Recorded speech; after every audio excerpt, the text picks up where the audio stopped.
let us rise up tonight with a greater readiness.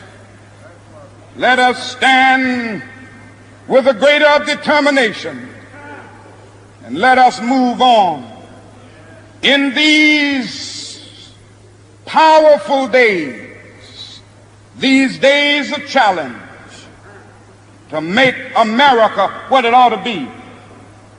We have an opportunity to make America a better nation.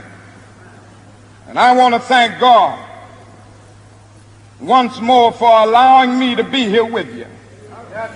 You know, several years ago I was in New York City autographing the first book that I had written. And while sitting there autographing books, a demented black woman came up. The only question I heard from her was, "Are you Martin Luther King?" And I was looking down writing, and I said, "Yes." The next minute I felt something beating on my chest. Before I knew it, I had been stabbed by this demented woman. I was rushed to Harlem Hospital. It was a dark Saturday afternoon. That blade had gone through, and the x-rays revealed that the tip of the blade was on the edge of my aorta, the main artery. And once that's punctured, you're drowned in your own blood. That's the end of you. It came out in the New York Times the next morning that if I had merely sneezed, I would have died. Well, about 4 days later, they allowed me, after the operation, after my chest had been opened and the blade had been taken out, to move around in the wheelchair in the hospital. They allowed me to read some of the mail that came in, and from all over the states and the world, kind letters came in. I read a few, but one of them I will never forget. I had received one from the president and the vice president. I've forgotten what those telegrams said. I'd received a visit and a letter from the governor of New York, but I've forgotten what that letter said. Yes. But there was another letter that came from a little girl, a young girl, who was a student at the White Plains High School. And I looked at that letter, and I'll never forget it. It said simply, "Dear Dr. King, I am a 9th grade student at the White Plains High School." She said, "While it should not matter, I would like to mention that I'm a white girl. I read in the paper of your misfortune and of your suffering. And I read that if you had sneezed, you would have died. And I'm simply writing you to say that I'm so happy that you didn't sneeze." And I want to say tonight,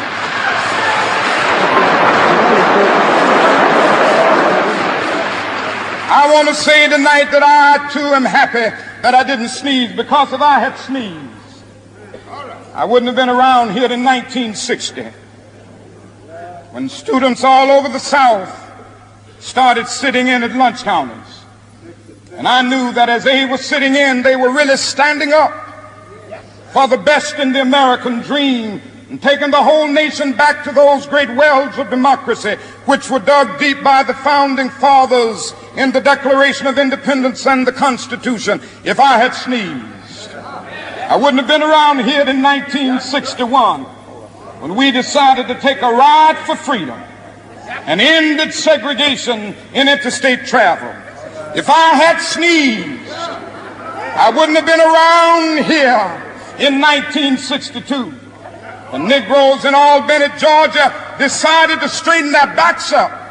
And whenever men and women straighten their backs up, they are going somewhere, because a man can't ride your back unless it is bent. If I had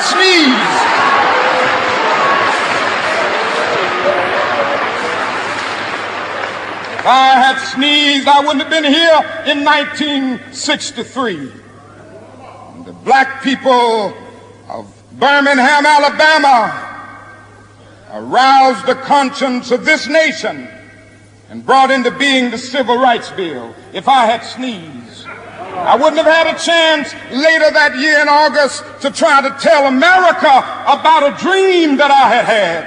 If I had sneezed, I wouldn't have been down in Selma, Alabama to see the great movement there. If I had sneezed, I wouldn't have been in Memphis to see a community rally around those brothers and sisters who are suffering. I'm so happy that I didn't sneeze. And they were telling me, now it doesn't matter now. It really doesn't matter what happens now. I left Atlanta this morning, and as we got started on the plane, there were 6 of us. The pilot said over the public address system, "We're sorry for the delay, but we have Dr. Martin Luther King on the plane, and to be sure that all of the bags were checked, and to be sure that nothing would be wrong on the plane, we had to check out everything carefully, and we've had the plane protected and guarded all night." And then I got into Memphis, and some began to say the threats, or talk about the threats that were out, or what would happen to me from some of our sick white brothers. Well, I don't know what will happen now. We've got some difficult days ahead.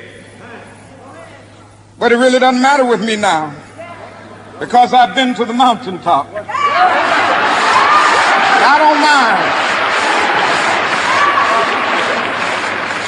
Like anybody, I would like to live a long life. Longevity has its place. But I'm not concerned about that now. I just want to do God's will. And He's allowed me to go up to the mountain. And I've looked over, and I've seen the promised land. I may not get there with you, but I want you to know tonight that we as a people will get to the promised land.